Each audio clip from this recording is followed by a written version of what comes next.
如林峰，降者不杀，速战速决。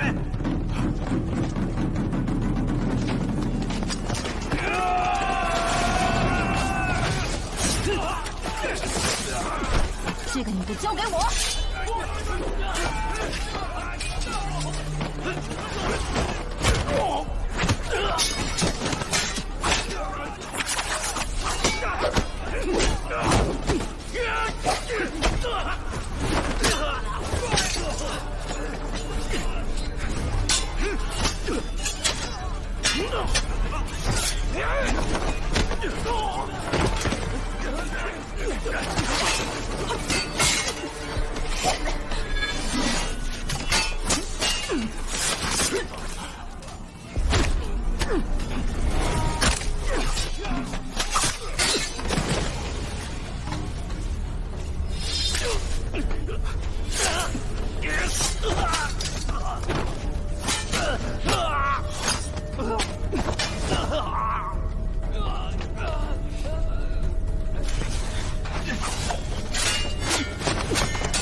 找到了！我终于找到了！终于找到了！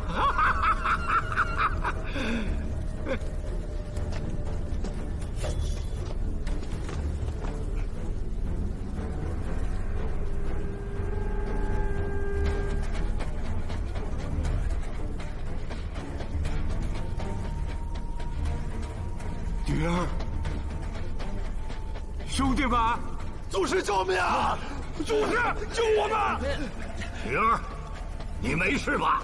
我没事。早就告诉过你，不能发善心，怎么就记不住？亏我好心赠你御寒冬衣，你怎么能说出这种话来？老人家，要不送您件衣服？得嘞。你的言行已经玷污了魔石大师易经辩经化道成佛的圣地。魔石，老和尚确实了不起，舌头化成了舍利。你可知这一小块雇主出了多少钱？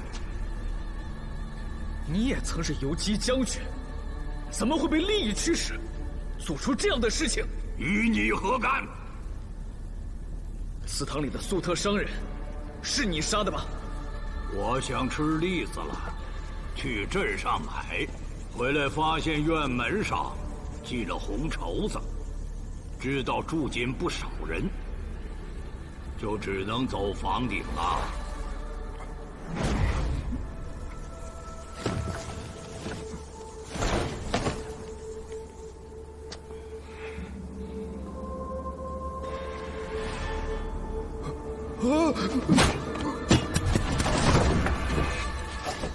我想问你，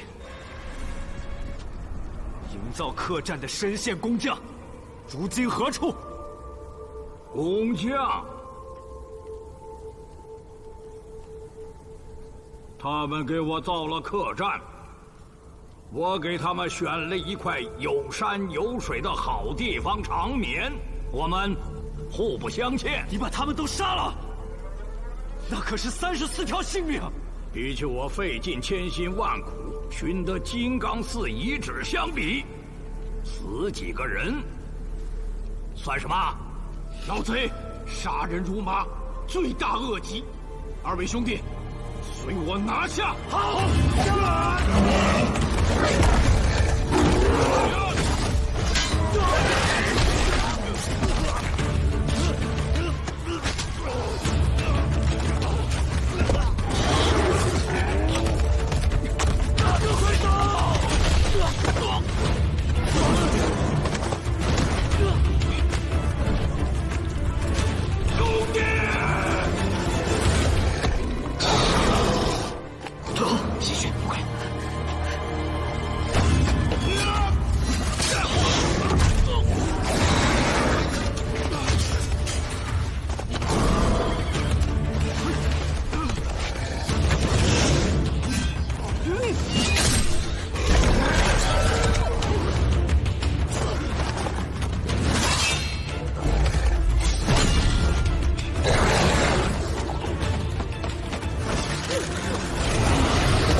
问你呢，你不是博学吗？成天看那些志怪笔记，这什么玩意儿？这是？我也没见过这玩意儿。这里在地下，莫非什么？莫非是传说中的符术？地下有3大凶手：1为妄象，2为搏击，3为符术。这符术长得似猪非猪，似羊非羊，最爱吃死人的脑髓。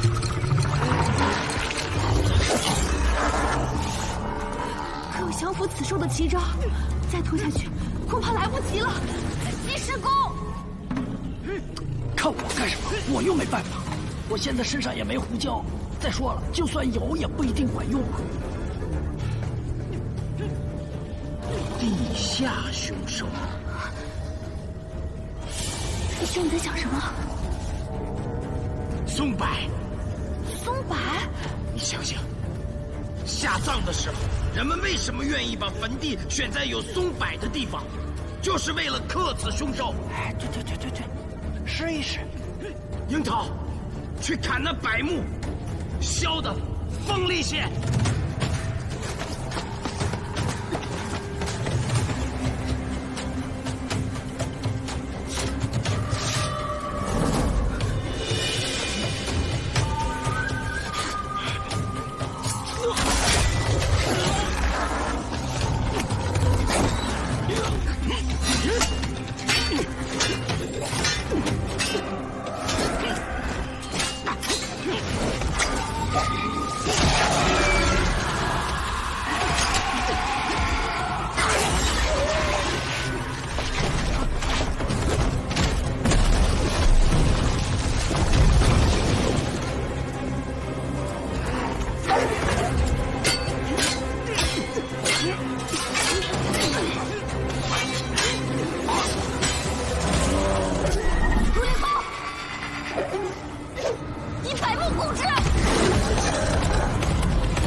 义兄，寺院没找到，客栈倒有一家。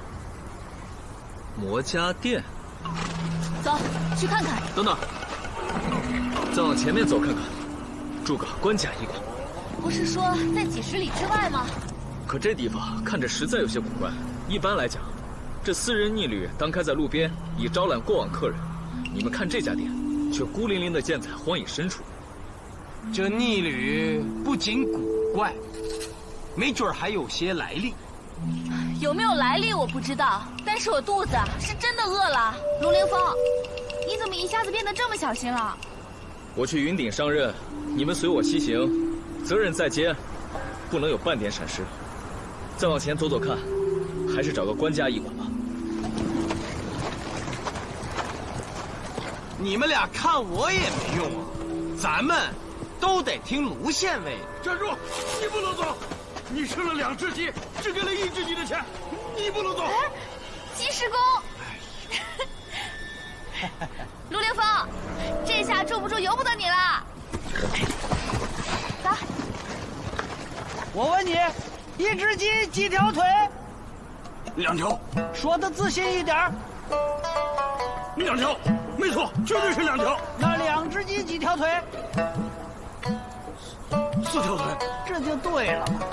我吃鸡只吃掉了2条腿，那我不给1只鸡的钱，我还要给多少啊？不可能是2条腿，你耍赖！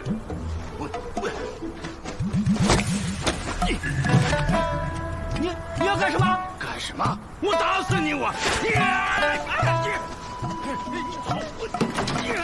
还有，干什么呢？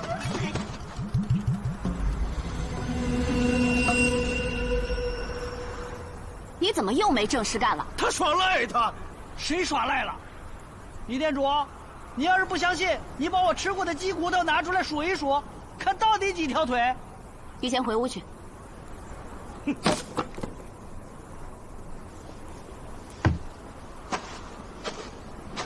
还是女店主明事理。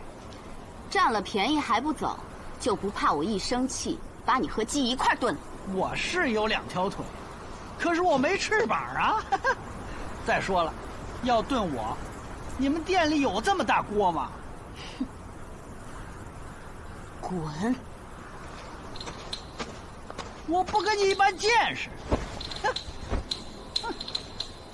若问人间最落世，混吃混喝自逍遥。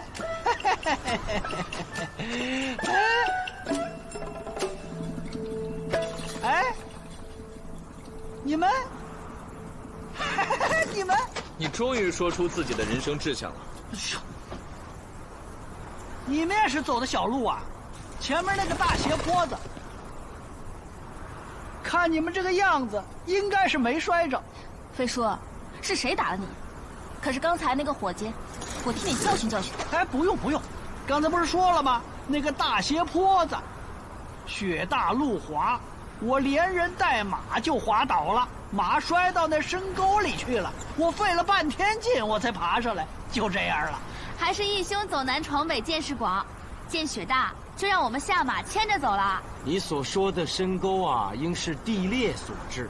山间的这种深沟，有的深100丈，你没事就好。我老费命大，老天爷不收我。那咱们回吧，走大道，走。哎，你吃饱喝足，可我们还饿着呢。老费，你急着走，何故啊？他们家怪，也说不上哪儿怪，反正就是这怪。魔家店看上去还挺新的，不像古旧凶宅。再说这么大的风雪，要不咱们就住这儿。可是这里怎么遇到这么一个荒野逆旅就不敢住了？这要是让刘十八知道了，都得笑话咱们。刘十八是谁啊？哦，我想起来了，你们跟我说过，那个叫什么甘棠驿的，这个地方比甘棠驿还要古怪。哎，我说，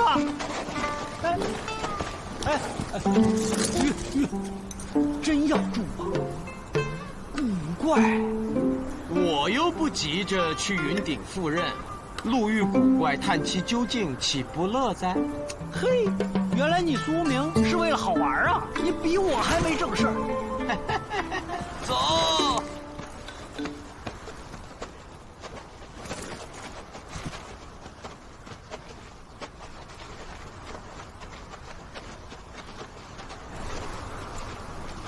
店主，我们5人要住店。我这魔家店，可非凡夫俗子所能住。要想进店歇脚，你们每个人都需亮出绝技。这是什么规矩？店是我开的，规矩也是我定的。老费，啊，刚才你亮的是什么绝技？刚才没这规矩呢。他说的没错，规矩就是刚定的。怎么，有钱都不赚？我这店里已有客人，你们人又不少，若是都住下，这大雪再下几天，我店里的吃的恐怕就不够了，那就得到几10里外的镇子上去买。天这么冷，我可不想折腾。那干脆咱们继续赶路。这店，我非住不可。绝技，亮给你看看。樱桃。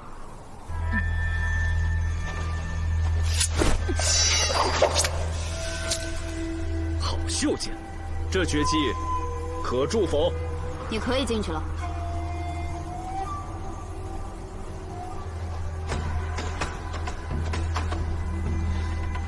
我需要点时间。那我先来。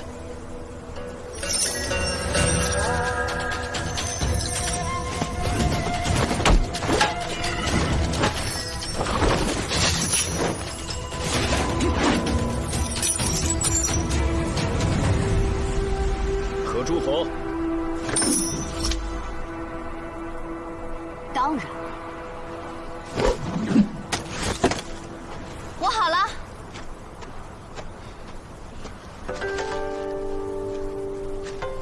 不知可否？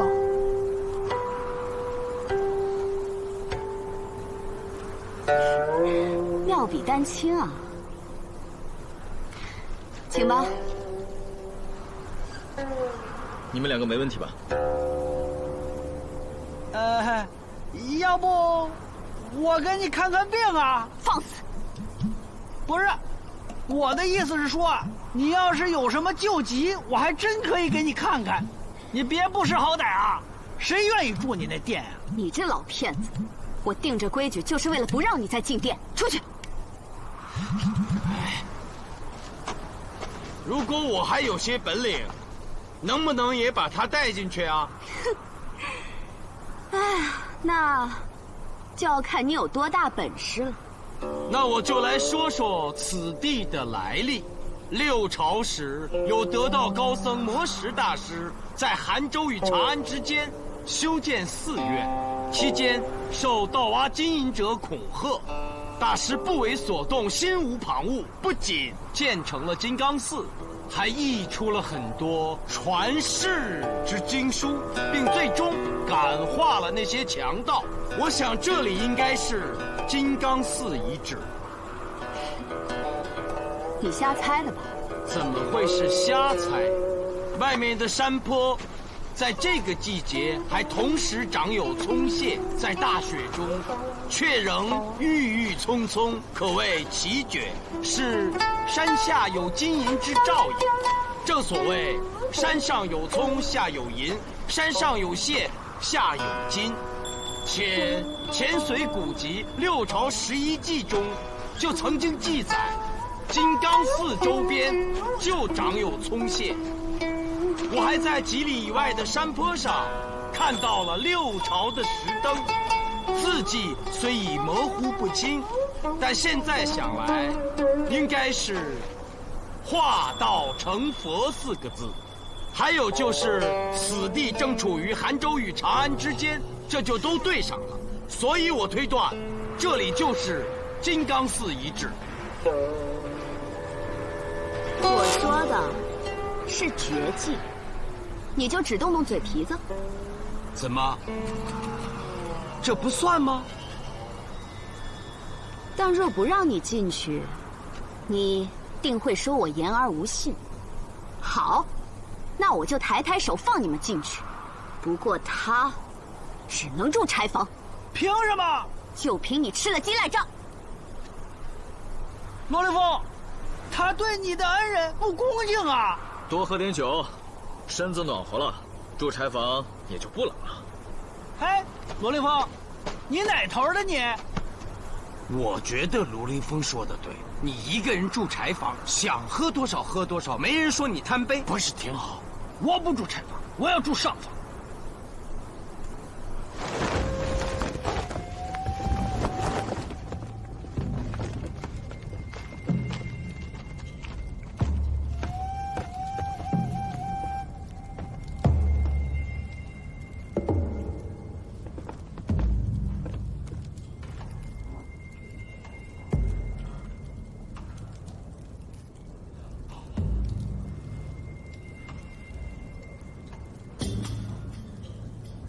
一个书生，两个商人，其中一个是粟特人，不是做香料生意的，就是做珠宝生意的。而另一个嘛，若非游侠，便是刺客。别看了，都是来躲避大雪的。跟我来。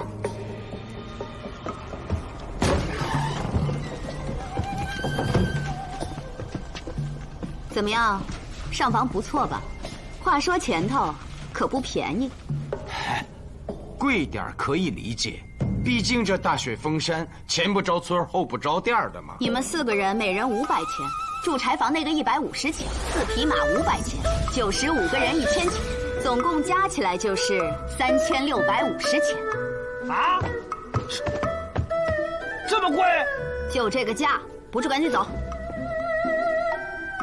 罗兄，咱可不能吃这亏上这当。走，走走走，走。等一等。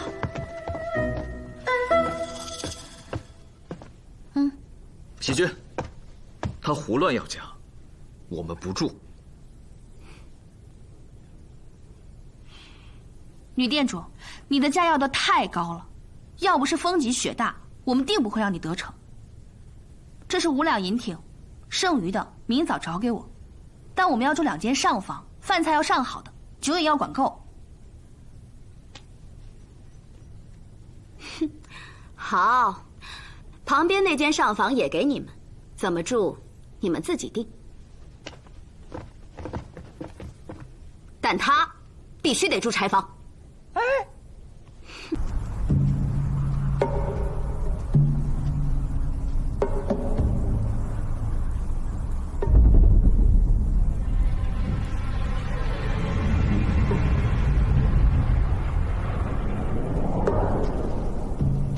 夜中不能寐，起坐弹鸣琴。薄帷见明月，清风吹我襟。孤鸿号外野，翔鸟鸣北林。徘徊江河间，忧思独上心。大雪漫天，不见明月，阮嗣宗的咏怀诗不太适合吧？是不太适合，但我喜欢这首诗，是因为它没有被赋予更多的弦外之音，它唯一所表达的就是悲伤，仅仅是悲伤。为何突然如此伤感？触景生情罢了。哎，面对这漫天大雪，你又想用哪首诗来感怀啊？我只想到一句：江山寥落，居然有万里之势。好一个有万里之势！毕竟你曾经是冲浪将嘛，正如恩师当年对你的期待。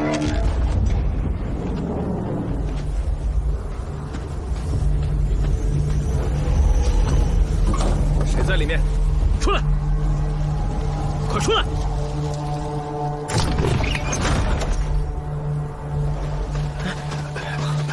怎么回事？发生什么事了？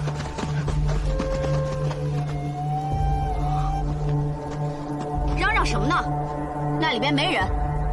我明明听见了动静，若不是人的话，难不成是鬼吗？胡说！祠堂里面只有神。神？能否让我们看看？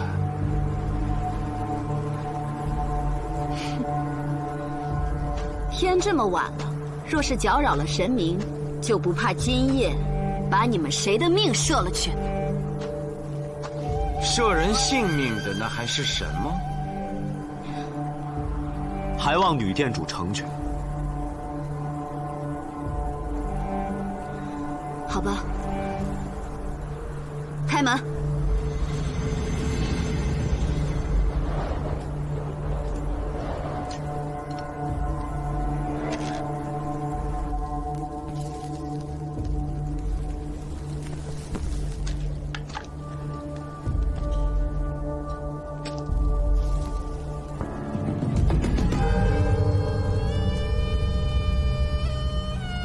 这是神？什么神？我也不知道，但它很灵，受了香火，店里便相安无事；但若不供奉它，一到夜里就闹鬼。哼！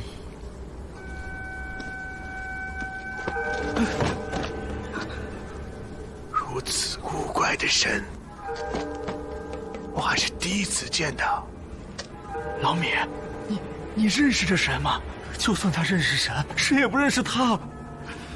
别磕了，多吓人呐！就是拜错了神手出事儿了。去，不要妨碍我拜神。每次拜神后，我都要为神掸去灰尘。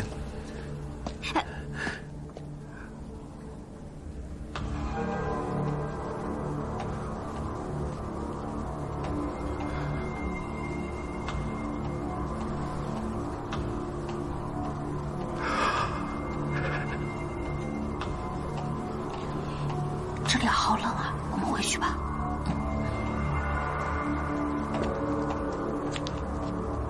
尽管此神十分威武，我要在这里彻夜侍奉，以护佑我今后平安。不行。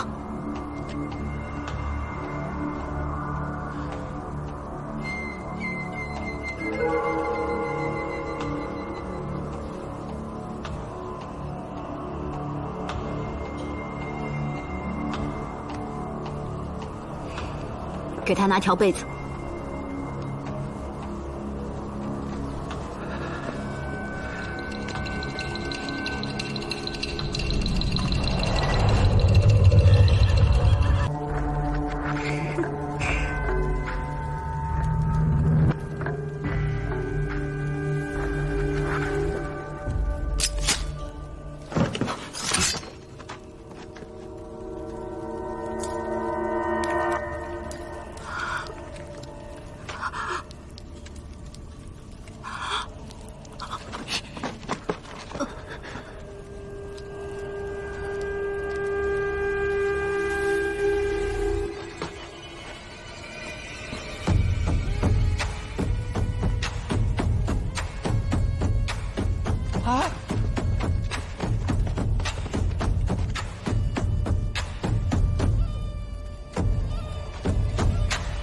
死了！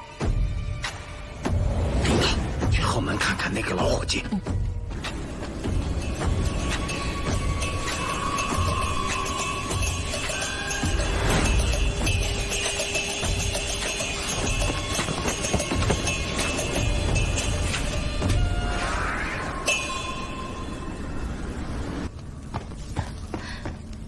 那老伙计从后墙跳出，早无踪影，但看见3个人正朝魔家店而来。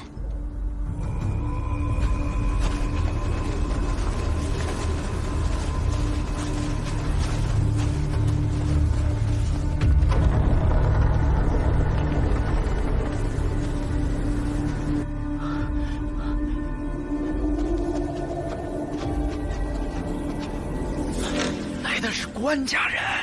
啊！哎呦！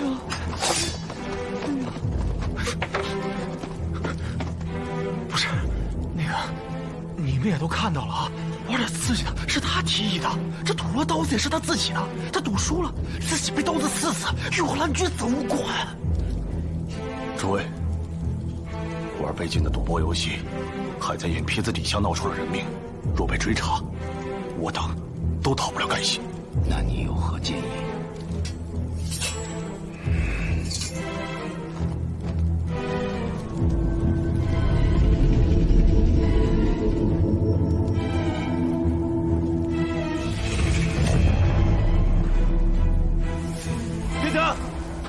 弟子，我家县尉至此还不出来迎接？来了，来了，来了！哎呀，风雪太大，刚才没听见。您是？我乃龙泰。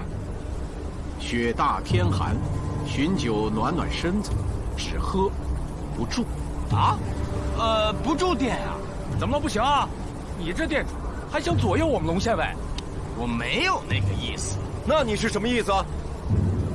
我是说，天色已晚，雪又下得这么大，店里有空房，住下也无妨。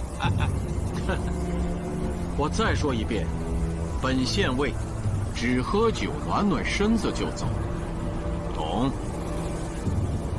了然，了然。那还不快请县尉进屋？啊，对，快请快请。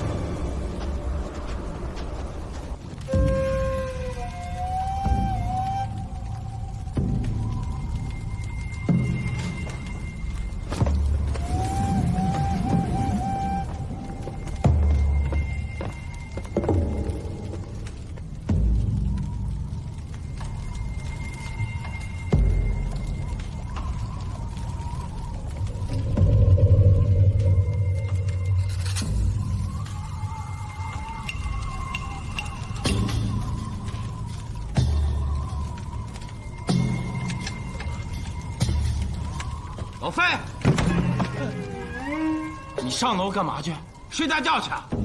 我真是瞎了眼了，请你当伙计，你天天偷鸡吃偷酒喝我就不说了，这贵客来了，你还不下来赶紧招呼客人？哎，来了，主人我不敢。去拿酒去，我拿酒去。贵客里边请。这金饼是否应该分我一半啊？不然我怕我忍不住告发你呀。死了人在场的都有份儿，别想趁火打劫。龙县尉深夜进山，这是在查要案吧？路过而已。路过？龙某非本地县尉，是从杭州云顶县而来，前往长安上任。我家县尉已被任命为长安万年县县尉。哎呀，那能到京师当县尉，那一定是朝中有人吧？何意？你是说，龙某是靠他人上位？我可不是那个意思。我在这儿荒野开此小店，有年头了，还是头一回遇见进京赴任的官员，真是蓬荜生辉啊！蓬荜生辉。酒来了，来，给我。菜呢？哦，菜。哎呀，哎呀，这酒足饭饱，兄台，咱们也上楼休息。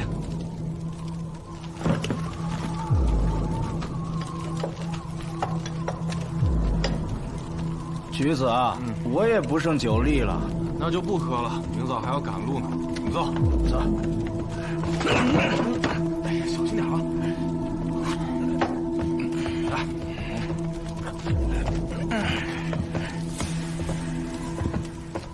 来，菜来了，来，给我。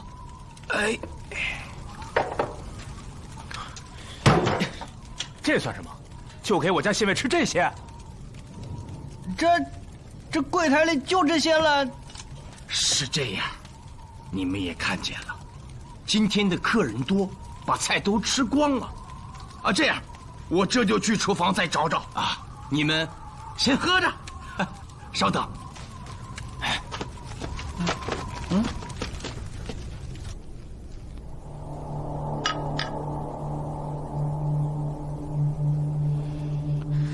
看架势，这女店主应该经常玩土漏刀子的游戏，只是还没怎么着，自己就死了。现在又来了县尉，万一尸体被发现可怎么好？毕竟藏尸，你我也有份。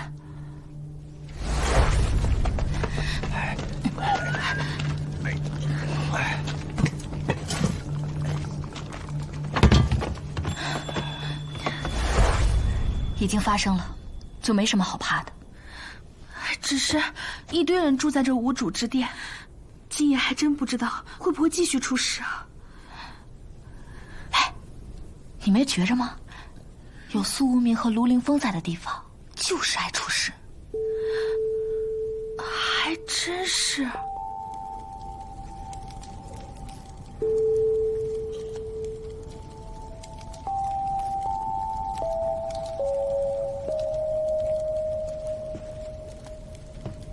敢问兄台，尊姓大名？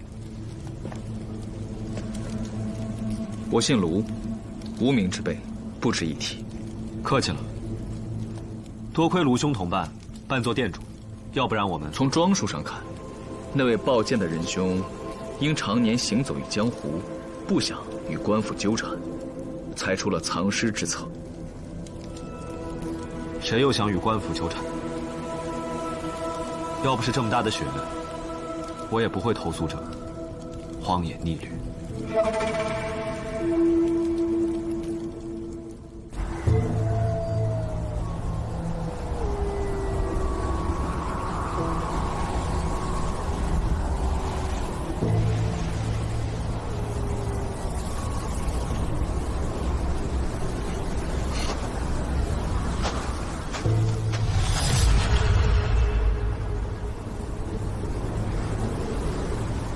天色已晚，不会有人来了，把大门关上吧。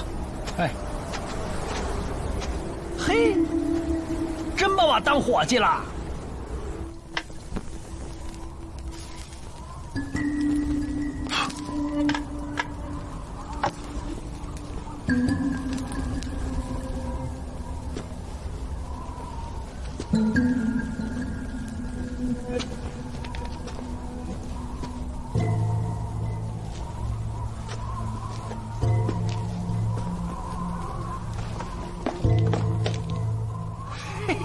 有鸡，炖上2只。哎，炖鸡太慢了，那3个一看就是急性子。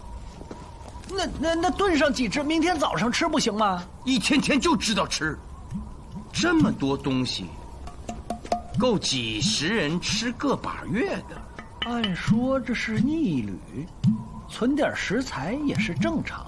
可那个女店主实在是太可恶了，明明有这么多吃的，她愣说大雪封山，吃的不够，她要拒我们于门外。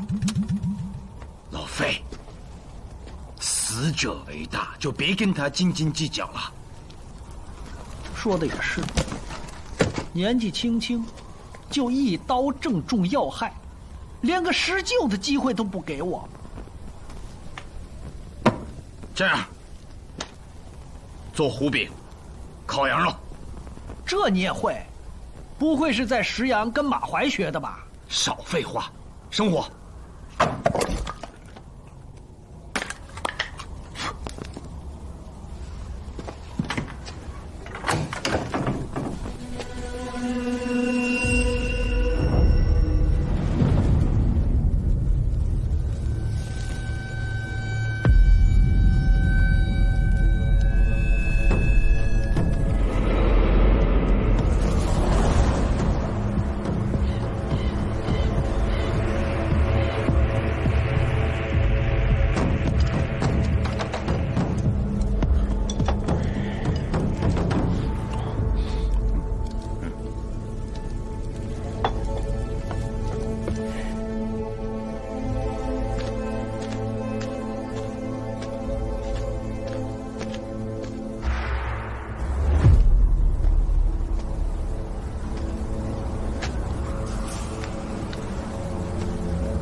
去，打满酒，待会儿带上吃食，路上喝。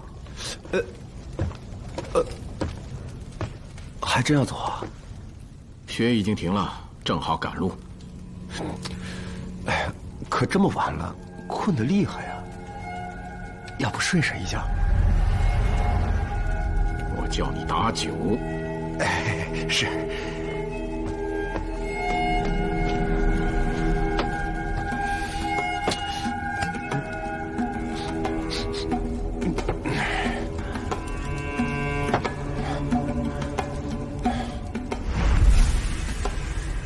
哎，那有一大缸酒。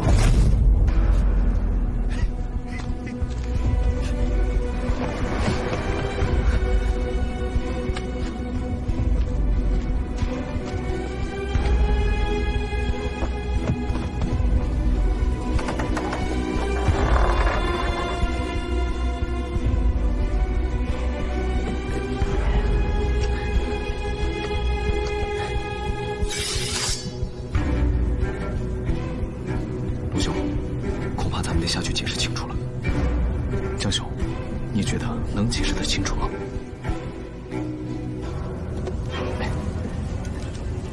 别呀！嘿嘿，别让贵客自己动手啊！嘿嘿，哎，我跟你说，哎呀，这要是让我们主人看见了，他又得骂我。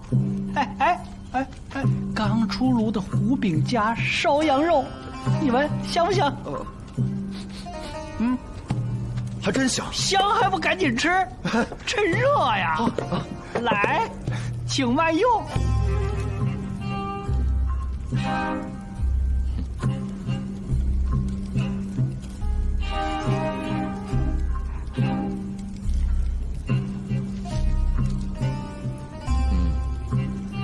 是不错。不错不错，还真香啊！没骗你们吧？刚才你不就是想打酒吗？我跟你说啊，这缸里的酒不好喝，才灌进去10天，它能好喝吗？所以就得把它盖起来。要说打酒啊，还得上柜台里边打，那都是多年的陈酿。是吧？你放心，给你们装的满满的啊！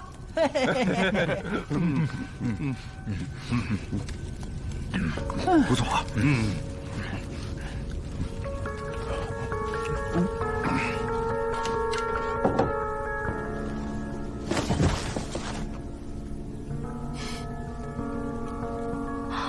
这费叔临危不乱，大将之风啊！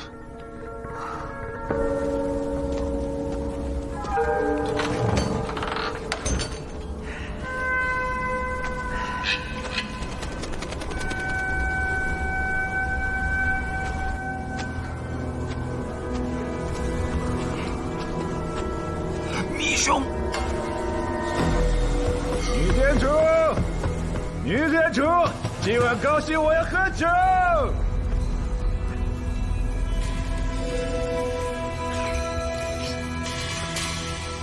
哪儿来的女店主？老米，你老惦记我媳妇儿干什么？他是何人？干什么的？那个，他是做珠宝生意的，怕吵，非要住到祠堂里。我本来是不答应的，可他老缠着我媳妇儿，我媳妇儿好说话，就让他住到那儿去了。下这么大雪，我媳妇儿担心孩子，回家去看孩子了，明天才能回来。哎，我警告你啊，你再惦记我媳妇儿，缠着我媳妇儿，我就把你撵出去。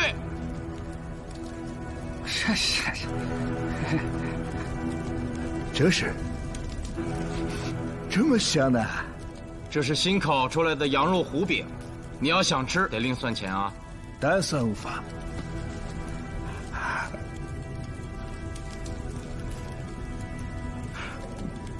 我还是回祠堂再吃吧。对，酒，我要酒。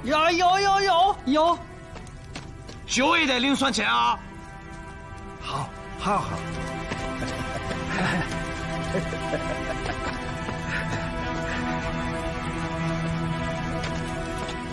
老费啊，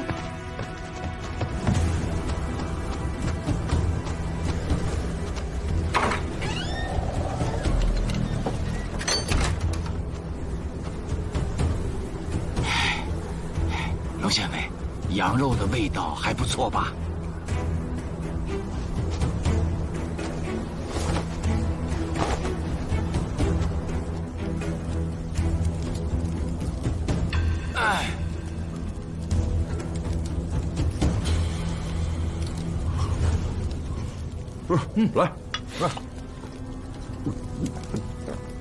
来。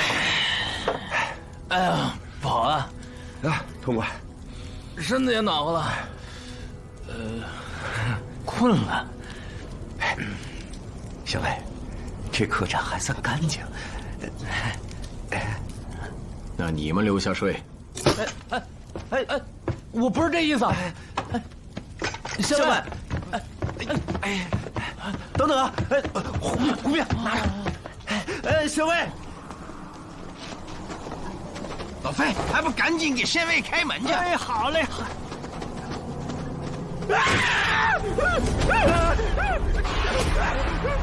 被托给杀了，血，全是血！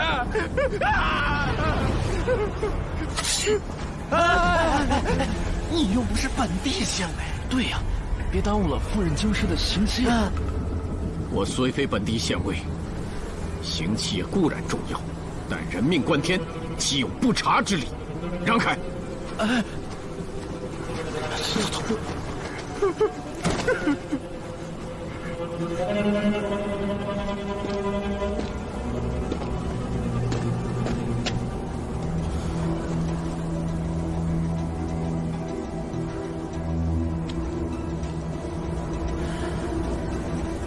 此人来时可携带物品？有个行囊，还挺大的。对，喝酒的时候还背在身上呢。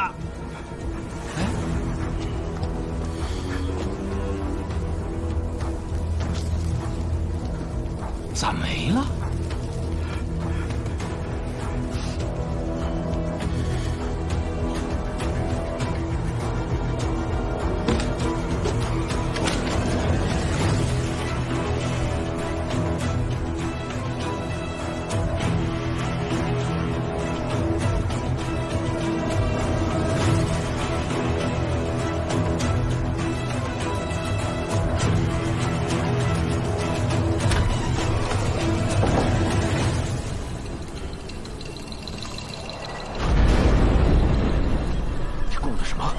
地山神，山神啊，挺灵的。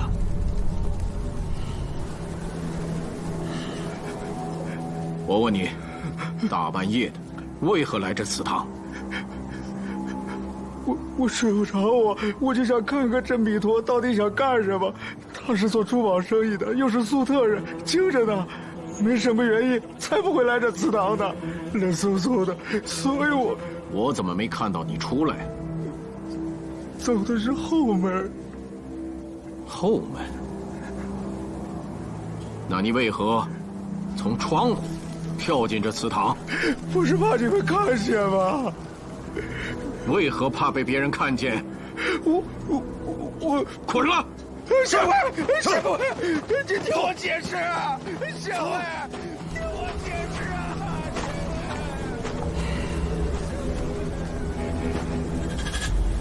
我看这案子不难查，院门锁了，围墙也不低，这么冷的大雪天，凶手连夜逃走会被冻死，估计仍在这逆旅之中。来啊，在，把所有人召集到大厅，记住，是所有人。是。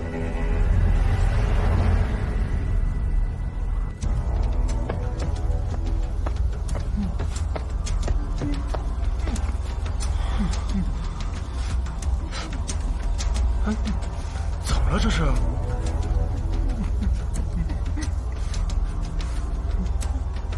不是，我这刚睡着，什么事儿啊？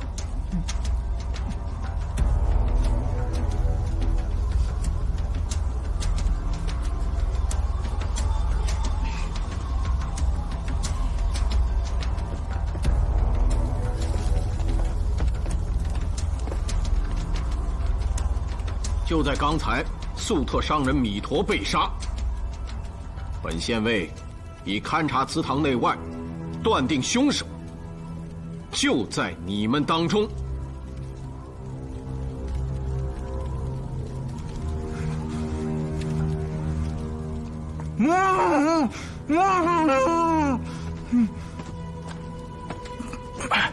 你要说什么？我说什么呀？你是不是跟米陀一起来的魔家店？对，我俩是在长安相识，后在渭城一重逢。他去兰氏城，我去碎叶城，故结伴同行。那米陀的行囊可是被你偷走的？我没有，刚才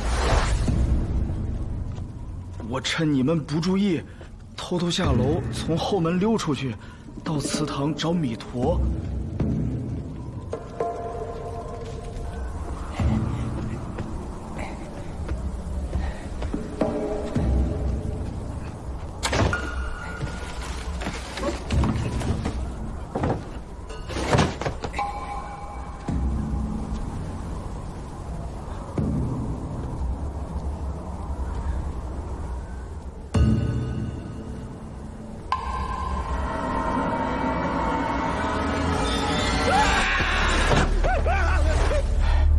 县尉，尸体是我发现的，我也证明我的清白了，不是我干的，赶紧给我松绑吧！啊！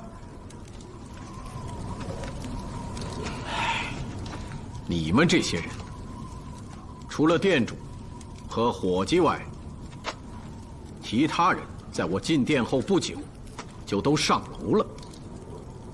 而柜台旁的那个后门，刚好在我看不见的地方。从时间推断，有人趁弥陀前来找酒之际，从后门溜出，潜入祠堂。待弥陀返回之时，将其杀害，并偷走行囊。凶手是谁？不如从实招来。龙县尉，这是要查案？荒野逆旅出此凶案，我不挺身而出，还能等谁呢？我一直在屋里睡觉，不关我的事。关不关你的事，不是你说了算。你的意思是，你说了算喽？可你并非本地县尉。不是本地县尉又如何？我身为朝廷命官，随时吉凶我之责也。你抱着把剑装什么侠客？我看你就很有嫌疑。可笑！哎，你要干什么？我告诉你啊，不要在我的小店闹事儿。你少说两句，坐下，坐下。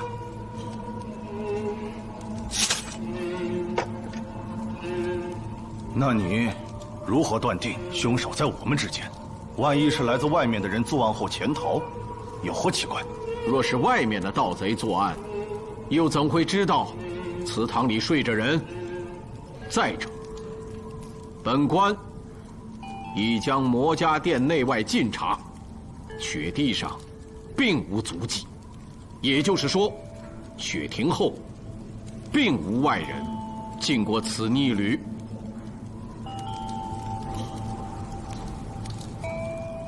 哎呀，难怪提拔为京师的县尉，果然厉害！混账！你是什么东西？轮得着你评说县尉？他虽是你的伙计，但上了年纪，你怎好出言辱骂？我知错了，知错了。接下来，我要一个个的询问。当然，你们也可以相互揭发，我指谁，谁就给我坐到这口大缸上。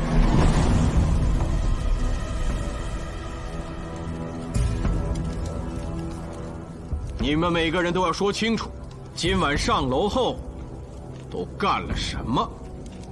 说之前，需报出自己的姓名、籍地、作何营生，又去往何处。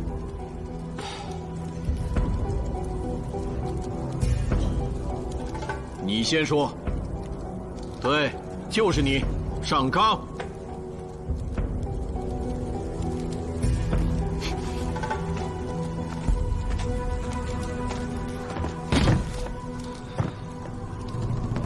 我叫卢无名，范阳人士，居长安。此番携家眷去敦煌，到莫高窟还愿。家眷，我进门时见你4人同席，2男2女，哪个是你家眷？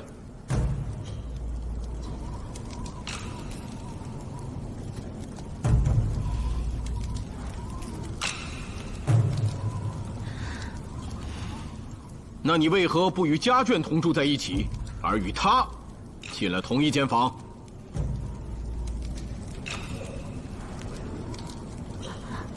哦，是我在路上与这位姐姐相识。我问你了吗？今日在这里见江山人清雅脱俗，便有了结交之意，同席共饮，相谈甚欢。本想一醉方休，聊到天亮，没想到县尉来了。怕打扰到您喝酒，就上楼聊天，有何不可？还没说你作何营生？吟诗习武，算不算营生？姑且信你。你。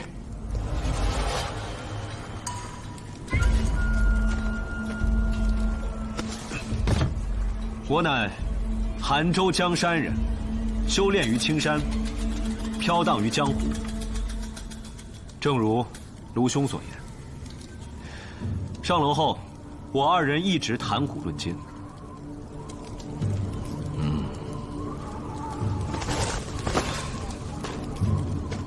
宝剑的，该你了。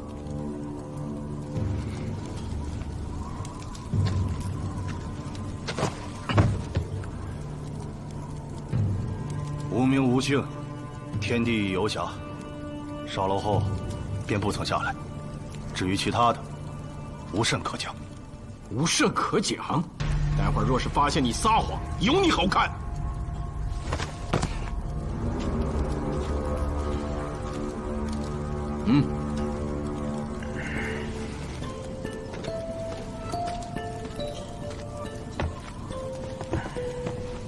本人姓蓝，名举子，扬州人，无业。此番西游，只为增广见闻。你不是举子，我叫蓝举子，举子是我的名字。上楼以后，我再也没出来，外头实在太冷了。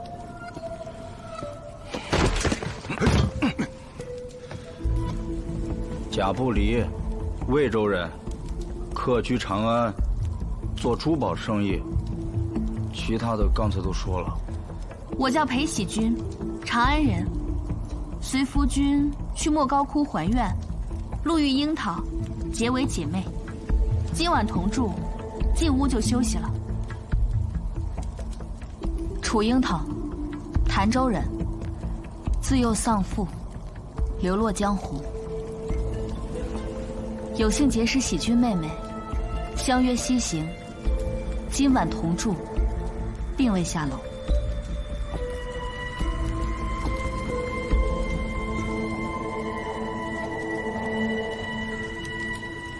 店主，啊，该你了。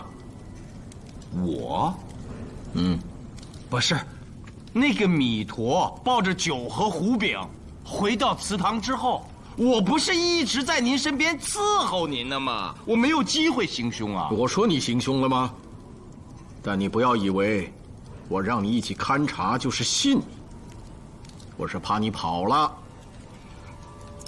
龙某踏案多年，什么样的凶手没见过？你故意留在本县尉身旁，也许就是为了给同伙制造机会。那弥陀一进门就喊女店主，可见与你娘子甚是熟络。你因猜疑而起歹意，自己不敢行凶，便雇佣了杀手，还不如实招来。我就知道你没那么容易招供，大刑伺候。是。哎，等等，这就要动刑了。那我问你，这小店一共就这么几个人，你说哪个是我雇的杀手？我是诈你呢。坐到杠上去。我也得上杠。你说呢？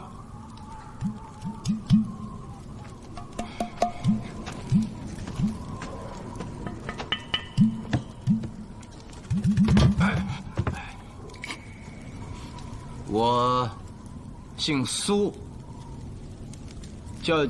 叫苏凌风，本地人。之前呢，在雍州武功县做点小买卖，挣了点钱，就回到家乡，开了此逆旅。助人的逆旅，却不见在大路边，而造于荒野深处，为何？那不还得问你们这些官差吗？什么意思？为庶人之乱，平息好几年了，可有些弊政，朝廷一直都没有彻底扫除，尤其是下边，苛捐杂税太多了。就比如说我开着小店，1年12个月，月月都得交各种税，就连鲜有人出门的正月，也得交税。所以呢，我就把这小店开到这荒野深处，住的人虽然少了点，但跟交的税比起来还是划算的。你是在逃税啊？不，也不能这么说呀。该交的税我还是都交了的，啊，可是那些苛捐杂税，恕难从命啊！这我要是交了，岂不是在滋养硕鼠？说得好啊！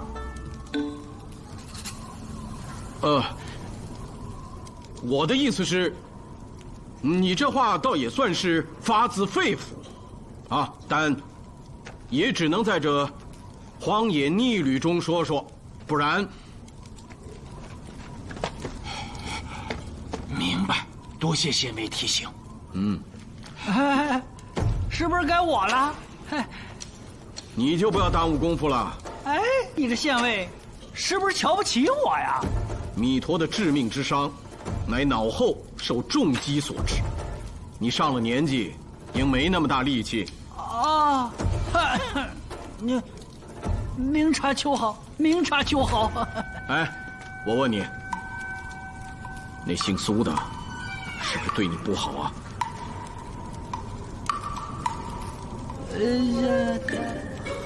还凑合。让你穿得如此寒酸，你还说凑合？像你这样的伙计，着实难找，当格外珍惜。姓苏的，哎，你以后对老人家好点。听见了没有，苏凌风？这别我喝你点酒，你都舍不得，还有那个鸡。你行了，都听县尉的，都听县尉的。那还差不多。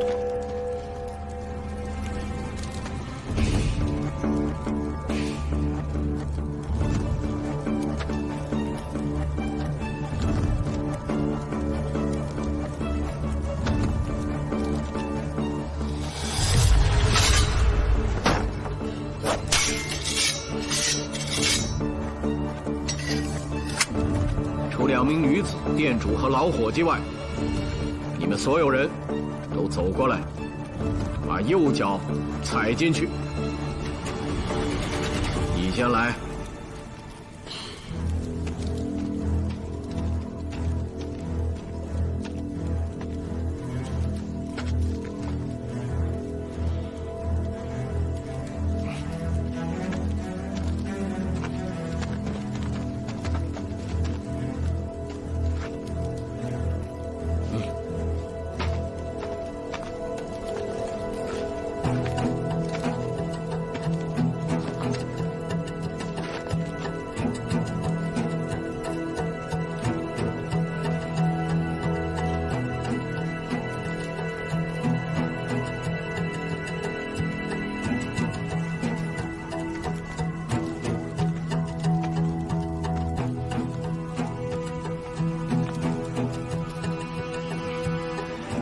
没我事儿吧？给我松绑吧！少废话！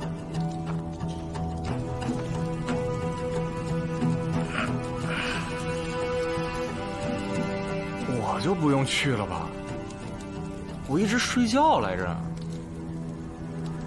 过来。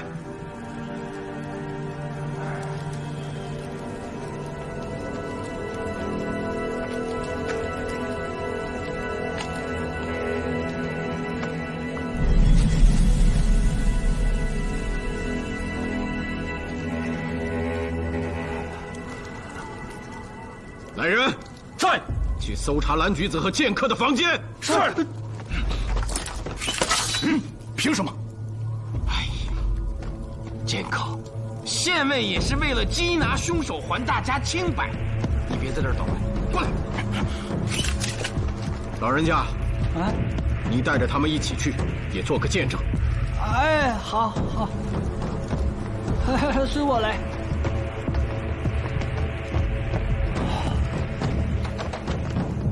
哎呀，县尉仅凭记忆就画得如此精准，佩服佩服。这儿有2串脚印，大小不同，深浅有异，深的这一串，应是那胖子的；浅的这一串，怕就是那凶手的。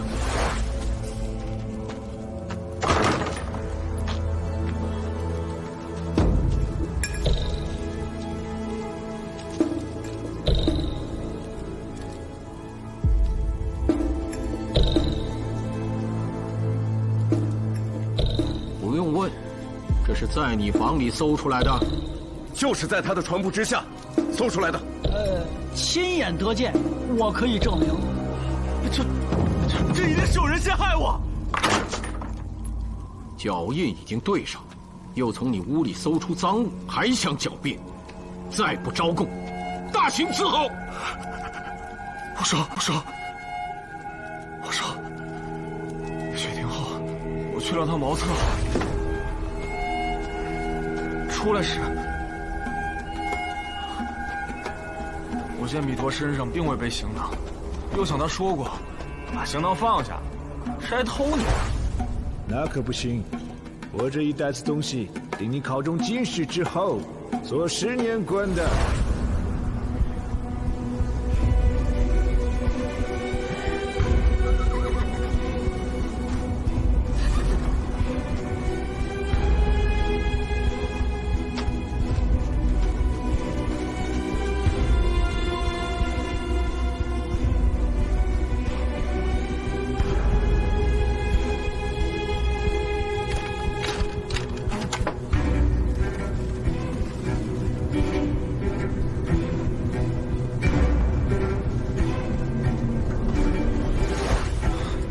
偷了行囊后，我就躲在了后门，趁大家出门之际溜回了房。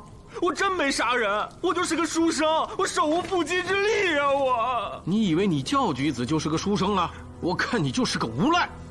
说，把凶器藏哪儿了？我没杀人，哪儿来的凶器啊？你就不怕我用刑？我真没杀人，有什么刑啊？荒野逆毒，确无刑具，只能打了。再不招供，乱棍打死。是。哎，等等，剑客、山人，还有姓卢的，你们看着可都不是寻常之辈，不能眼睁睁的看着这个外地县尉草菅人命啊！堵上他的嘴。是。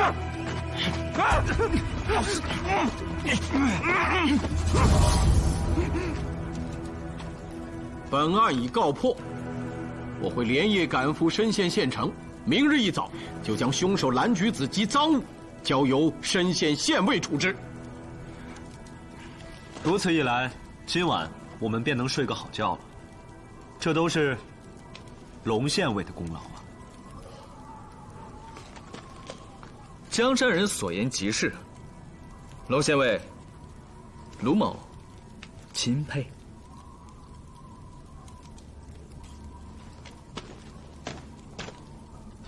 龙县尉心怀正义，体恤民情，查案有方，断案如神。到京师上任后，必定大有作为。虽然万年县只有您一位县尉，但我相信您一定会协助县令，把朱雀街以东治理得井井有条。那是，我一到京师，必将万年县的贼盗一扫而光。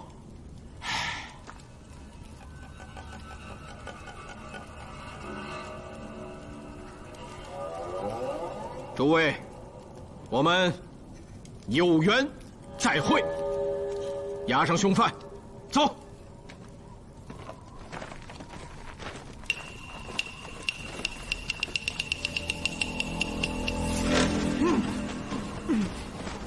贼寇休走。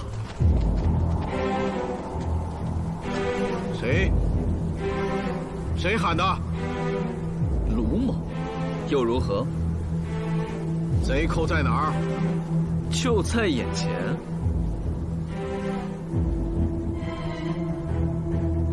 谁啊？冒充县尉者，便是贼寇。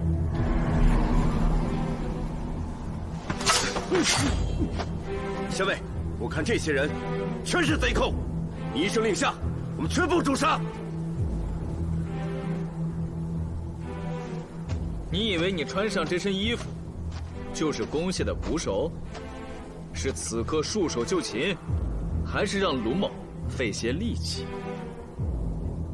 姓卢的，你是何人？这么大的口气！你又是何人？竟敢冒充县尉！老大，够了吗？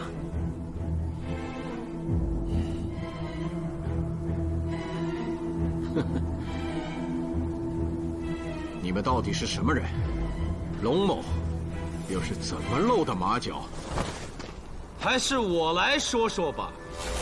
那些苛捐杂税，恕难从命啊！这我要是交了，岂不是在滋养硕鼠？说得好啊！苛捐杂税确实令人痛恨，但身为县尉，催缴赋税乃重要之责。我提到苛捐杂税时，你的反应与你的身份不符。当然，那个时候你还没有彻底暴露。我也并未怀疑，毕竟你仪表堂堂，查案得当，询问干净利落，对比脚印的方法更让人佩服。可惜接下来，虽然万年县只有您一位县尉，但我相信，您一定会协助县令把朱雀街以东治理得井井有条。那是，我一到京师，必将万年县的贼盗一扫而光。你说你是县尉，被提拔至万年县赴任，竟不知京师所辖的万年有6个县尉，分别是司户、司仓、司工、司兵、司事、司法。你这个假冒的，若是真到了京师，岂不是让人笑掉大牙？6个县尉，奶奶的，有那么多当官的做甚？兄弟们，我看出来了，姓卢的和姓苏的必是当官的。先杀了他们俩再说。哎，等会儿，打架的事儿我可不会。你来。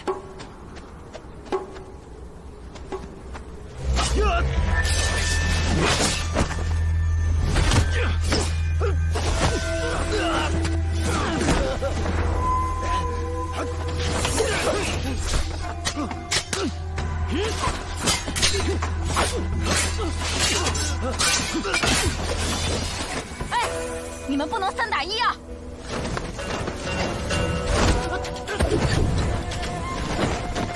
二位，咱们可早就在一条船上了，你们不去帮帮忙？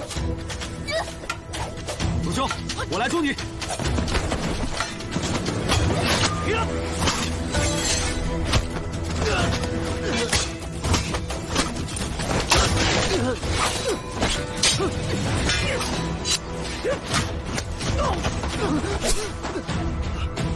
多谢。不谢。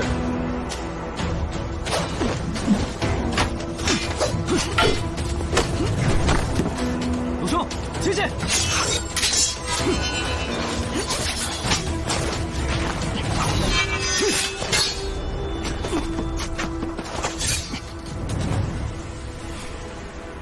你武艺不错，你胜之不武。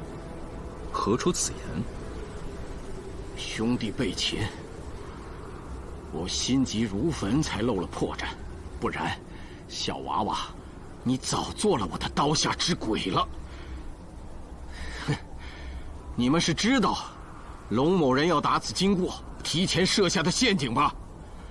你们这些当官的好狠毒，竟杀了一个粟特人诱我上钩。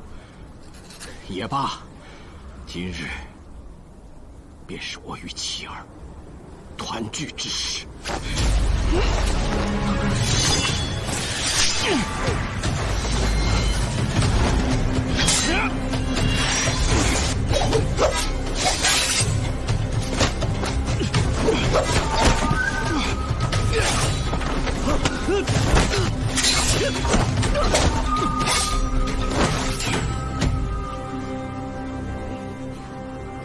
你胜之不武，你们3个打1个。你们也是3个，你还偷袭，更何况人家没有用趁手的兵器。那就拿趁手的兵器再战。你等着！哼！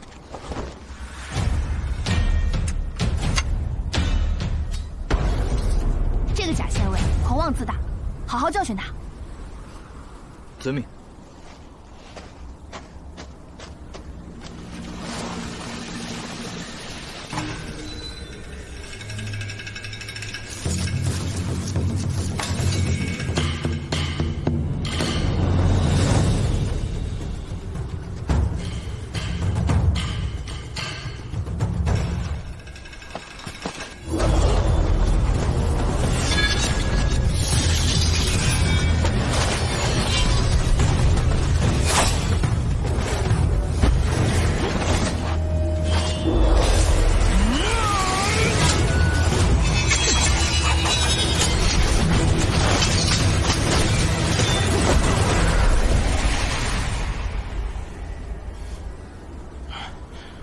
动手吧，龙某人只求速死。那不行啊！刚才你审了我们，现在该我们审审你了吧？我本梁家子，韩州云亭县人，家里靠酿造葡萄酒为生。20年前，遇到一个贪横的县尉。征缴各种苛捐杂税，以致营生艰难。我爹被逼得吐血而死。我向为父报仇，拜师学艺10年而成。没想到那县尉已经高升，不知道又到哪儿发财去了。我接下了爹酿酒的营生，娶妻生子，也过了几年好日子。结果又来了个县尉，比逼死我爹的那个更贪婪，更豪横。我与他理论几句，便被抓了下狱。他还欲霸占我家祖传的酒窖，我娘子去求他，他却愈加非礼。娘子不堪受辱，抱着孩子跳了河。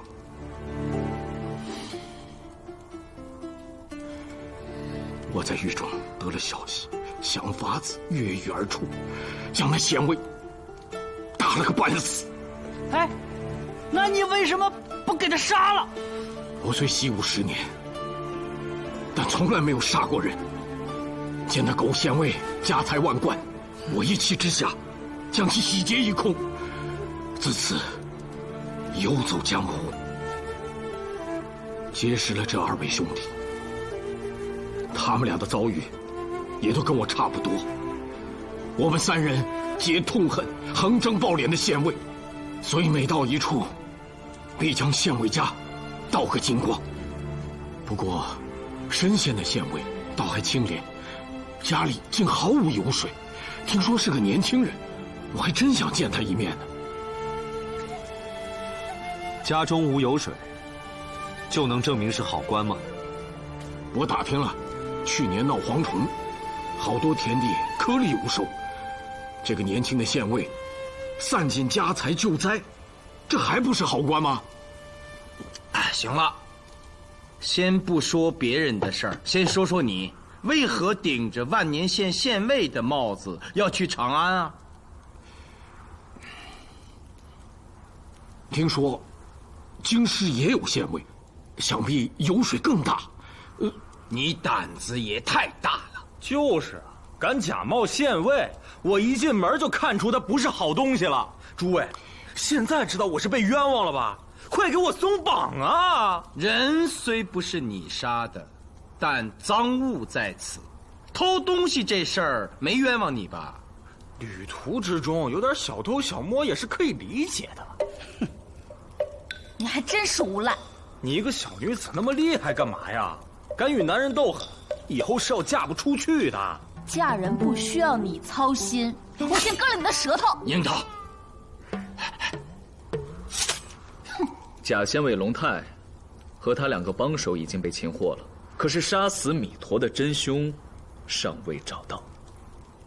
诸位以为谁的嫌疑最大？反正不是我，也不是我。既然假县尉已经露出原形，那真县尉也就别再矜持了吧。莫非卢兄是县尉？在下卢林峰，赴任云顶县尉途中，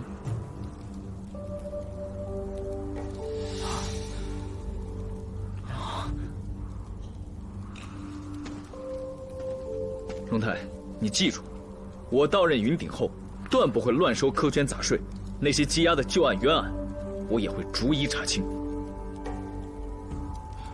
若真如此，是云顶之福啊！山人、剑客，你二人帮忙看好这几人，待卢某再看祠堂。哎，我先去点蜡烛。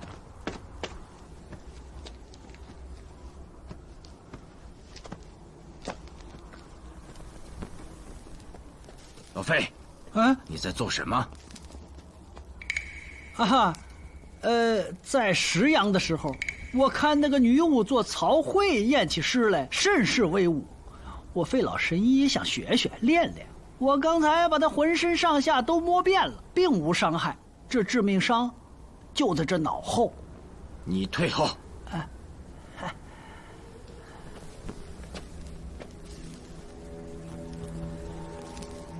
龙泰判断无误，是被重物猛敲后脑而亡。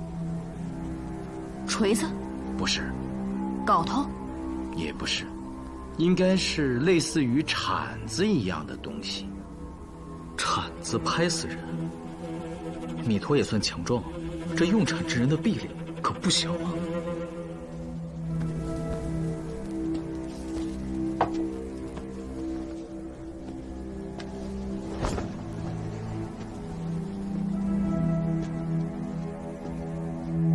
我觉得这祠堂好像少了什么东西。什么东西？肯定有什么东西不见了。喜君妙笔丹青，对进入眼中的景象可以过目不忘，应该不会判断错。但到底是什么呢？我想起来了，是个珠子。这雕像手指间所持的珠子。哦，对，那个弥陀擦拭神像的时候，他还闻来着。你这么一说，我也想起来了，是有颗珠子。弥陀入住时还在，现在却不翼而飞。再仔细找一找。哎，对，找找。放到哪儿去了呢？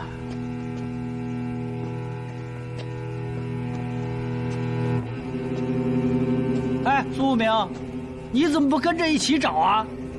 我在想，这个弥陀是粟特人，最善于拾宝，也许就是因为这颗珠子，他才执意要住在这祠。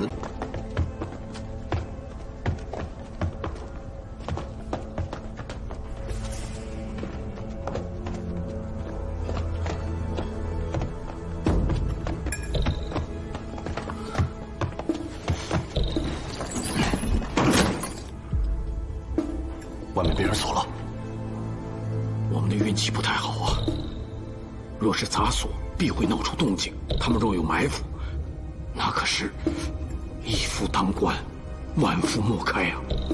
下面的人听着，我家主人菩萨心肠，不想要儿得狗命。可惜呀，玩土罗刀子都吓不退你们，我就只好做恶人，送你们去见阎王了。坏了，后路被封，好像是老伙计的声音。最上面的，赶紧杀回去。他就一个人，不难对付。来不及了！你们没发现吗？这楼梯上撒有桐油，他这是要用火攻啊！千万别出动静，以免打草惊蛇。这里空间狭小，上面还有火，我们定会被烧死的。好。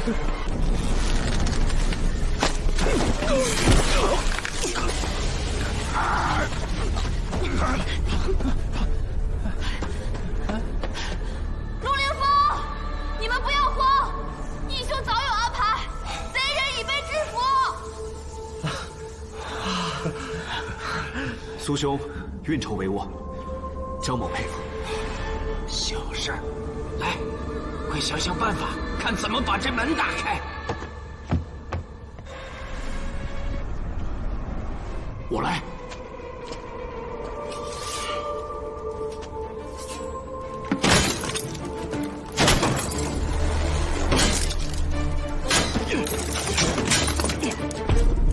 让开！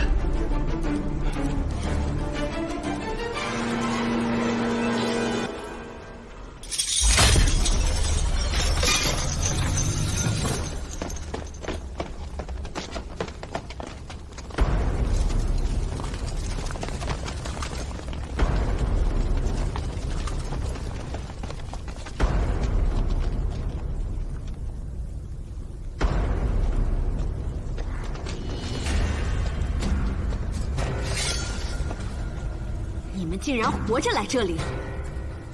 我们到底该怎么称呼你？女店主、魔家娘子，还是猎宝人？哼，将死之人，叫我什么都是遗言，我不计较。娘子，玩土罗刀子你输了，可得认账。你我何时洞房花烛啊？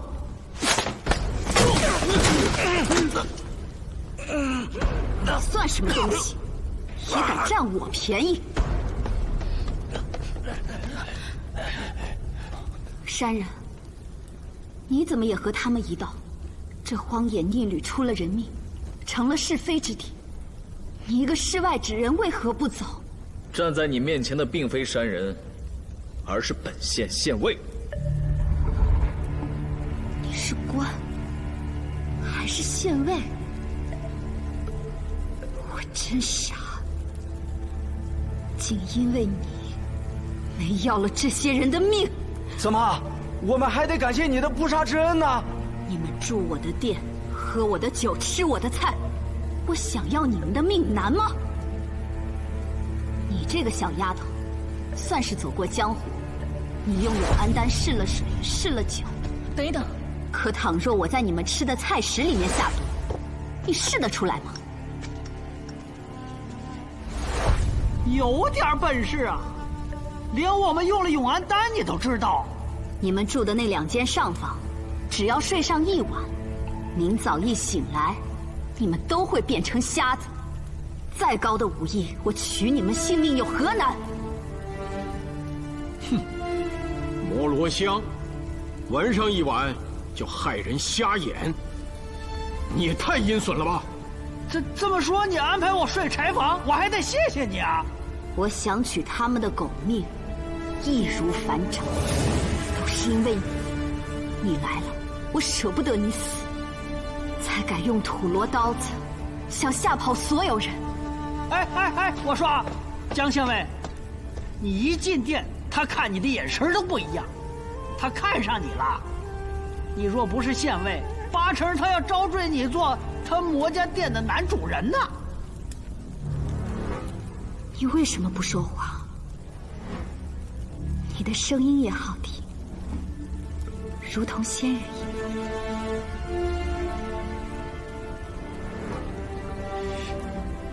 般。花痴啊！你真是县尉？正是。深县县尉姜威问讯于你，深县工匠34人，现在何处？看来真是。你几岁了？回答我。工匠何在？可安否？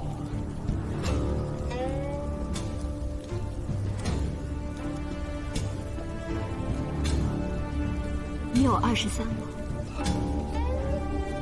倘若我阿爹还活着，今年就应该是这个年。小时候我问他，你长大了最想做什么？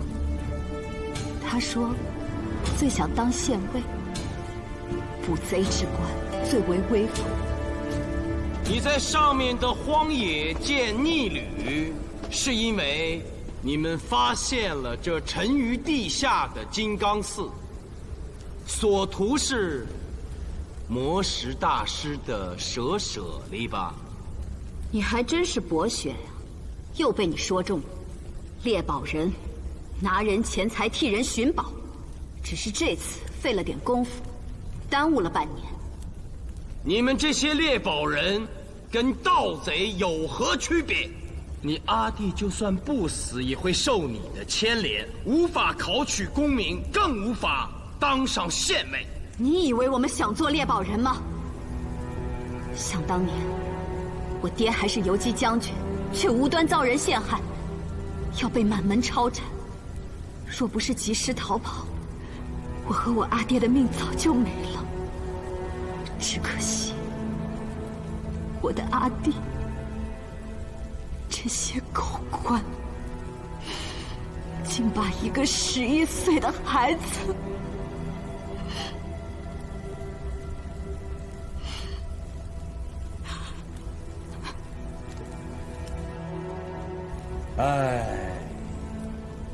自天后晚年，朝廷动荡，告密盛行，就连边陲军中亦不能幸免。我能看出，诸位应该都是军中的老人儿。如今，新天子已登基，大赦天下，你们为何不设法鸣冤，还自己清白之身？来不及了，杀过的人太多，清白不了了。谁要什么清白之身？跟着猎宝祖师带下来的经典银艇都快堆成山了。我们这些当官的，哪个敢说比我们更有钱？诸位，都怪那假冒山人的县尉长得像我阿弟，我才没在上面要了他们的命。现在只能麻烦大家一起动手了。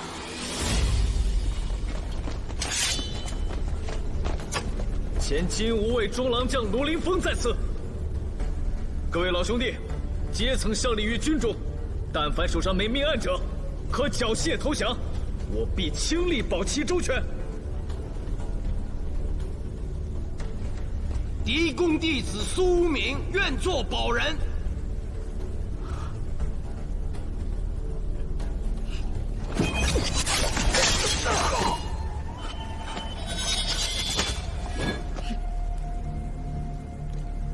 姓卢的、姓苏的，既然你们抢着送死，我就成全你们。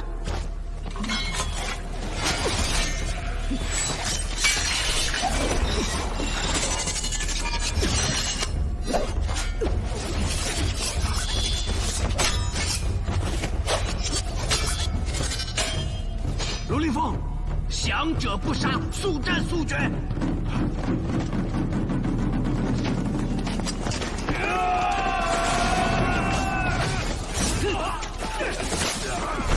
这个女的交给我。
找到了！我终于找到了！终于找到了！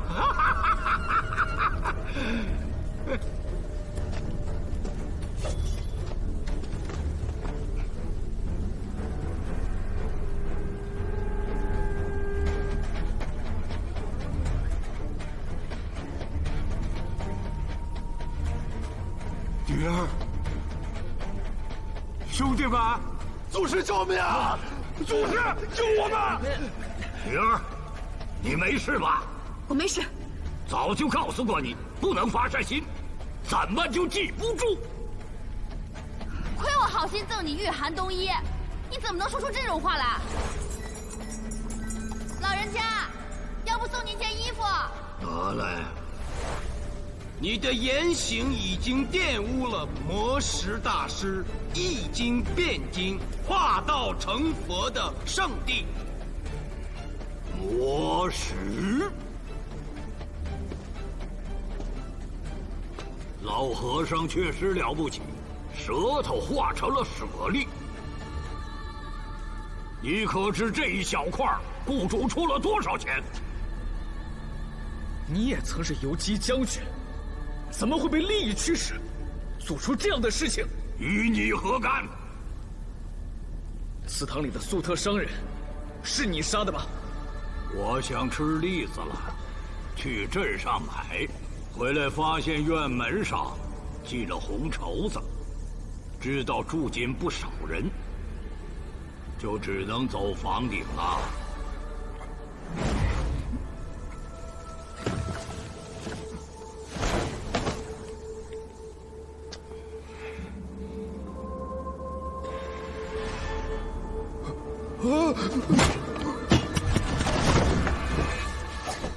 我想问你，营造客栈的深县工匠，如今何处？工匠，他们给我造了客栈，我给他们选了一块有山有水的好地方长眠，我们互不相欠。你把他们都杀了，那可是34条性命。比起我费尽千辛万苦寻得金刚寺遗址相比，死几个人算什么？老贼，杀人如麻，罪大恶极。二位兄弟，随我拿下！好，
老费，可认得这凶手？我还想问你呢，你不是博学吗？成天看那些志怪笔记，这什么玩意儿？这是？我也没见过这玩意儿啊。这里在地下，莫非什么？莫非是传说中的符术？地下有3大凶手，一为妄象，二为搏击，三为符术。这符术长得似猪非猪，似羊非羊，最爱吃死人的脑髓。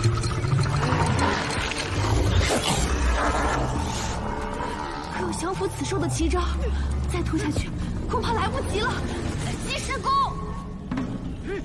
看我干什么？我又没办法，我现在身上也没胡椒。再说了，就算有也不一定管用啊。地下凶手，兄，你在想什么？松柏。松柏？你想想，下葬的时候，人们为什么愿意把坟地选在有松柏的地方？就是为了克此凶手。哎，对，试一试。樱桃，去砍那柏木，削的锋利些。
可恶！竟害我宝树的性命！你专干丧尽天良之事，眼里竟然还有性命！当了一辈子的猎宝人，被同道中人尊称为祖师，没想到竟折在你们这些小辈手里。得了吧，还祖师呢？连邢九珠你都认不出来？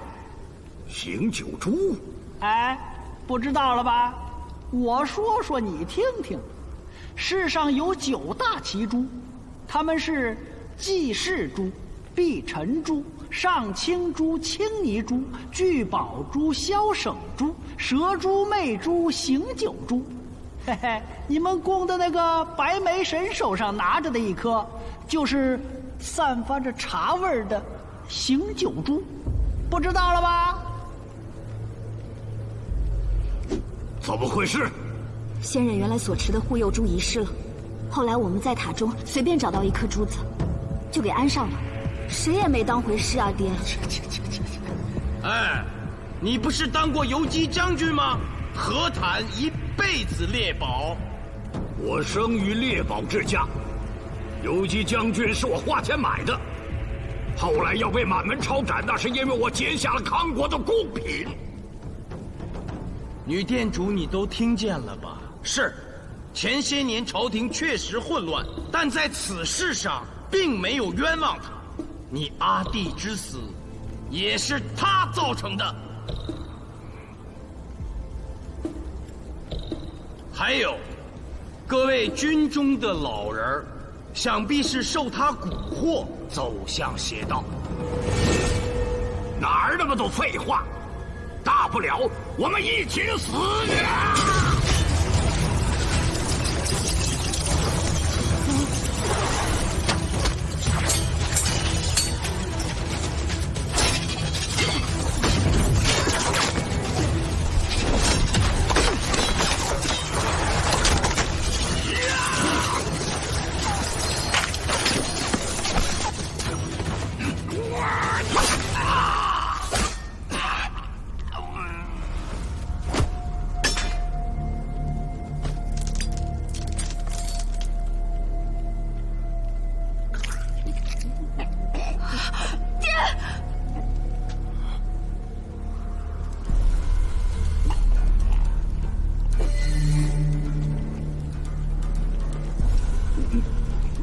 你老了，下一代猎宝祖师会是我。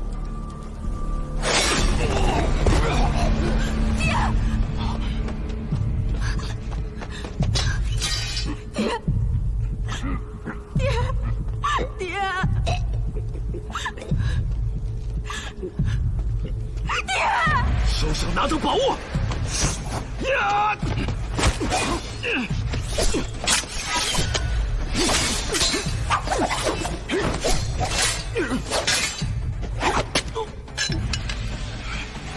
你个假县尉，还是留点力气想想怎么逃吧。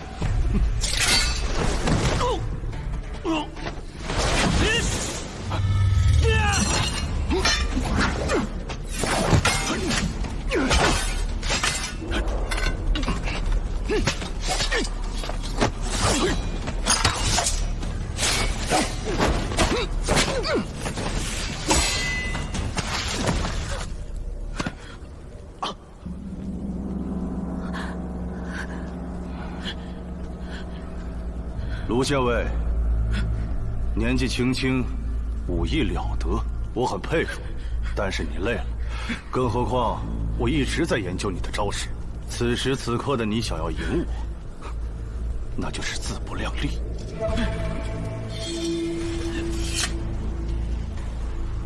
我就不取你性命了。诸位，后会有期。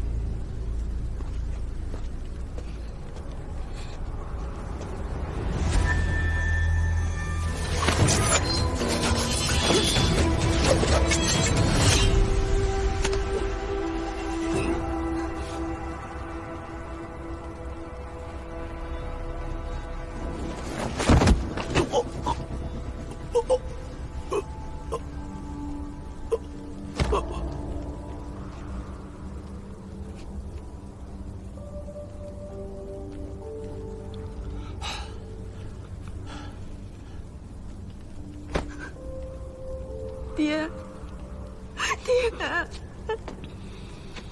深县县尉姜维，问讯于你。工匠34人，尸体何处？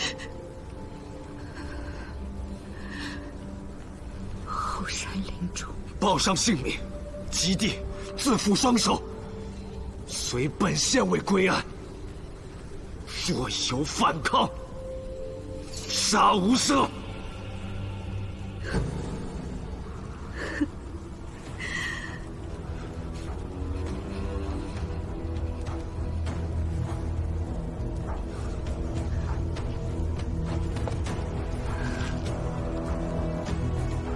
山人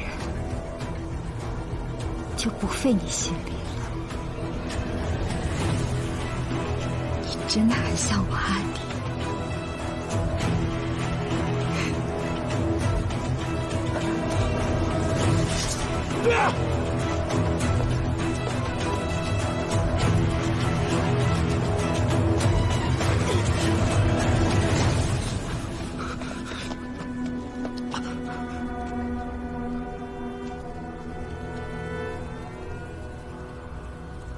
这深沟应是地裂所致，深不见底啊！这女店主，哎，老费，你那匹马应也是葬身在这沟底了。此女子也是个可怜之人。这个时候怜香惜玉，即便真诚，也还不如不说呢。咱们还是赶紧回上面吧，我好给你治伤。快，走。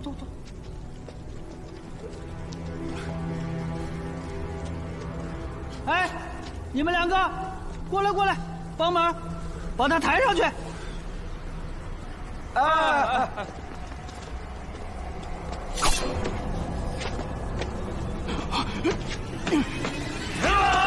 小心！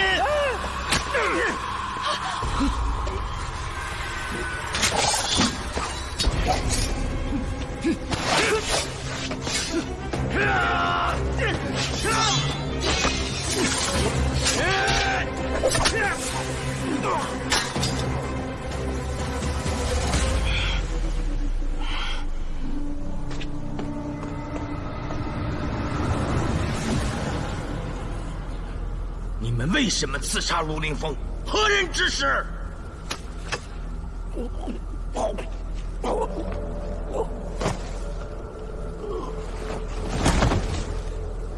大侠！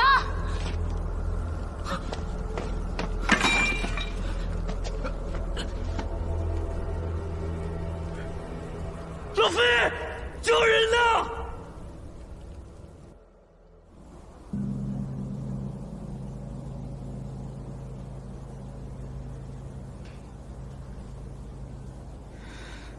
樱桃伤得不重，及时宫说养几天就能痊愈。龙太伤得过重，不知是否能保住性命。苏明，你在那2个人身上搜出了什么？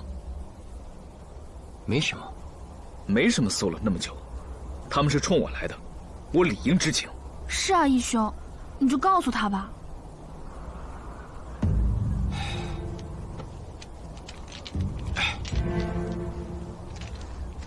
这是从贾不离身上搜出的金饼，这是从蓝橘子身上搜出的文书。这金饼啊，和这个文书上的这个定金正好相符。我想啊，这2个人应该是猎命郎君。什么是猎命郎君？啊，就是收钱替别人要仇家性命的那些人。可我并无仇家。也许啊，那2人认错人了。这信笺可不是常人用的。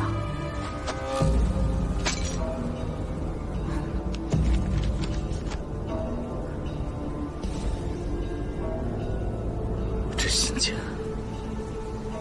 乃东宫专用。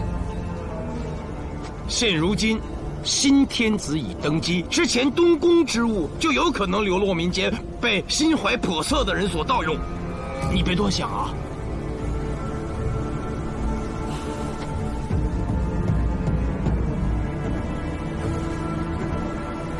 他想杀我，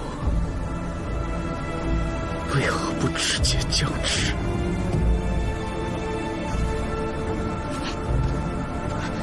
是。让他自己静一会儿吧。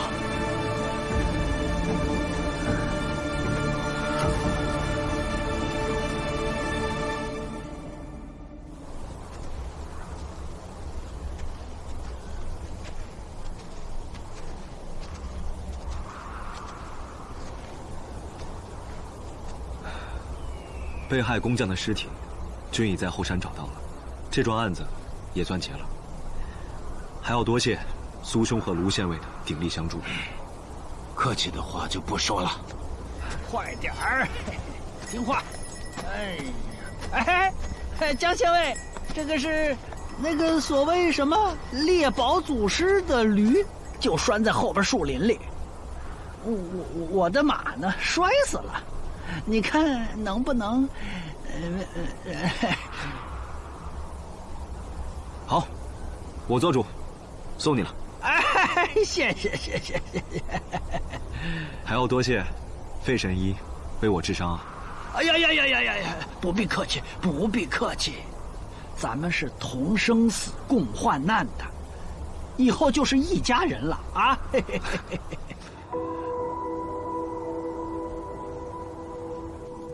在这荒野逆旅，有幸与诸位结识，深感荣幸。卢兄虽被贬云顶，但我相信终有拨云见日之时。苏兄一人，我江某在深县等着听你们的好消息。来，我敬大家。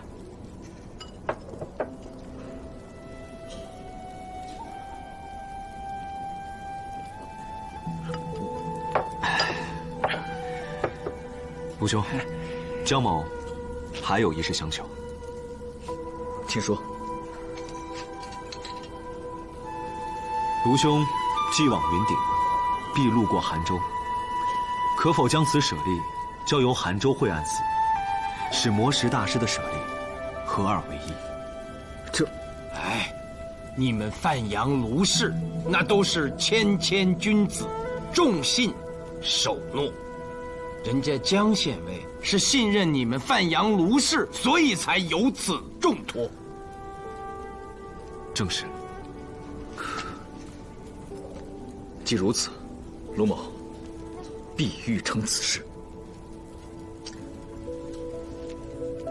多谢。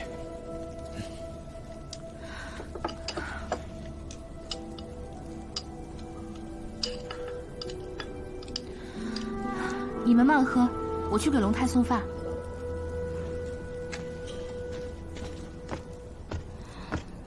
这个龙太怎么办？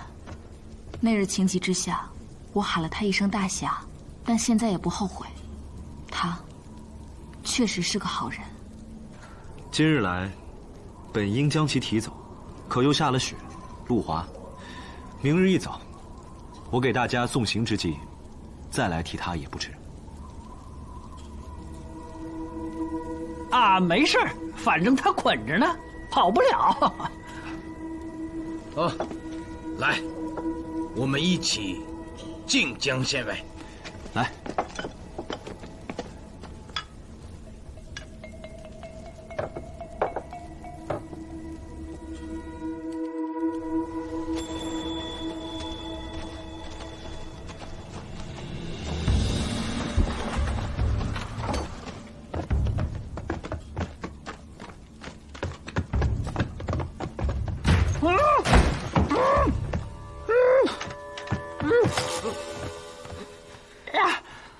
怎么回事？哎对啊，那个贾县尉太可恶了！我好心给他换药，他挣脱了绑绳，把我捆上了，他跑了。